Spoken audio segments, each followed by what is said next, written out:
SQL 프라이머리 키 컨스트레인트에 대해서 살펴보도록 하겠습니다. 이전 챕터에서 유니크 컨스트레인트에 대해서 살펴봤는데요.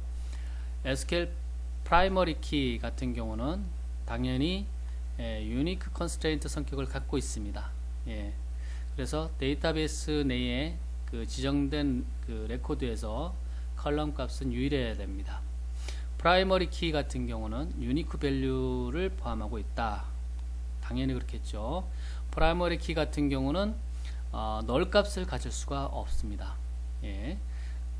그리고 대부분의 테이블 같은 경우는 대부분의 테이블에서 이 관계형 데이터베이스의 테이블에서 프라이머리 키를 갖고 있습니다. 그리고 테이블에서 각각의 테이블 하나당 프라이머리 키는 오직 하나입니다. 유니크 컨스트레인트 같은 경우는 한 테이블당 하나만 있어야 되는 것이 아니라 하나 이상 부여를 해줄 수가 있다라고 얘기를 했죠. 2개, 3개 있을 수가 있다라고 했습니다. 자, 그러면 그 테이블을 만들 때 이 프라이머리 키 컨스트레인트를 부여하는 방법을 살펴보도록 하겠습니다. 여기 persons라는 테이블이 있고요. 만들고 있는데요. 여기에 그 p ID 컬럼을 프라이머리 키로 지정을 하고 있습니다.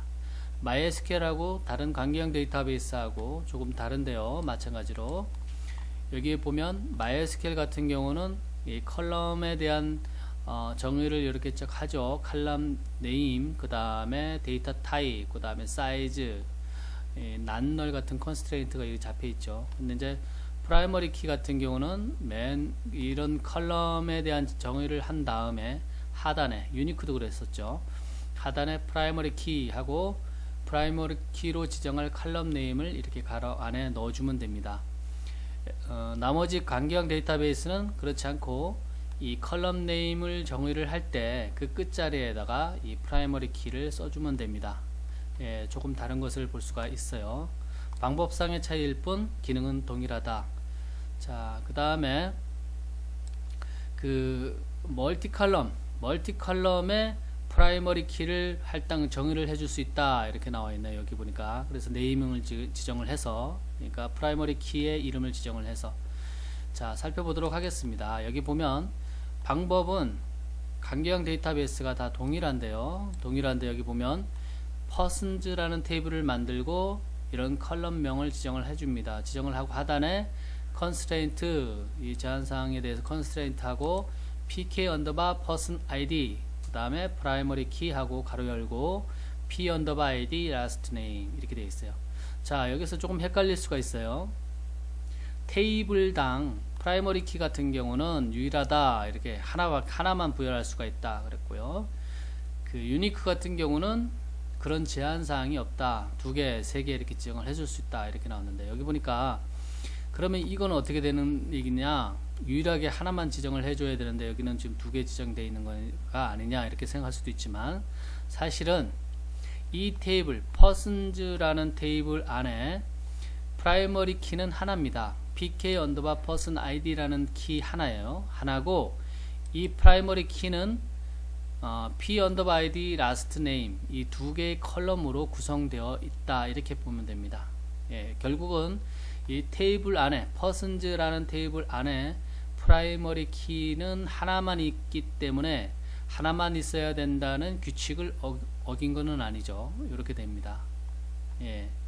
이런 방식으로 처리할 수도 있다라는 겁니다. 그 다음에 alter가 들어가면 그 이미 존재하는 테이블에다가 테이블을 수정을 할 때 alter 테이블이라는 것을 사용을 한다라고 얘기했죠. 이미 존재하는 테이블 내에 프라이머리 키 컨스트레인트를 부여를 할 경우에는 어떻게 하느냐, 지금 동일한 것을 볼 수가 있네요.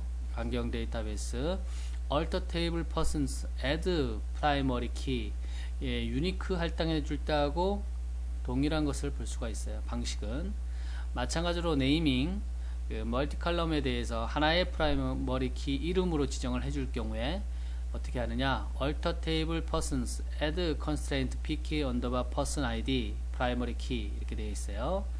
이렇게 나와 있는 것을 볼 수가 있습니다. 근데 여기 노트를 볼까요? alter 테이블 구문을 사용을 할 경우에 이미 뭐 프라이머리 키가 할당된 테이블이다. 그러면 추가가 안 되겠죠. 프라이머리 키가 이런 식으로 해서 추가가 되지 않을 겁니다. 오류가 날 겁니다. 그 다음에 그 프라이머리 키로 지정을 하려고 하는 그 컬럼이 널 값을 포함하고 있다. 이미 널 값을 포함하고 있다. 그러면 물론 안 된다라는 거죠. 프라이머리 키 지정을 해줄 수가 없다. 왜냐? 프라이머리 키는 널 값을 가질 수가 없으니까요. 예, 그래서 널 값을 제거한 다음에 프라이머리 키를 지정을 해줘야 된다라는 겁니다. 예, 드랍 프라이머리 키를 제거를 할 경우에는 어떻게 하느냐? 이것은 MySQL하고 다른 관계형 데이터베이스하고 조금 다릅니다. 마찬가지로 alter table persons drop primary key 이렇게 되어 있네요. MySQL 같은 경우는 다른 관계형 데이터베이스 같은 경우는 alter table persons하고 여기 밑에 보면 drop constraint pk underbar person id 이렇게 되어 있네요. 예, 사실 프라이머리 키는 하나밖에 없다라고 얘기했죠. 그러니까 이렇게 프라이머리 키 이렇게 해도 처리하는 게 더 합리적인 것 같은데 사실은 나름대로 이유가 있겠죠. 예. 이번 챕터에서는 그 프라이머리 키 테이블 안에 유일하게 하나만 존재하는 대부분의 테이블에서 갖고 있는 프라이머리 키에 대해서 살펴봤습니다.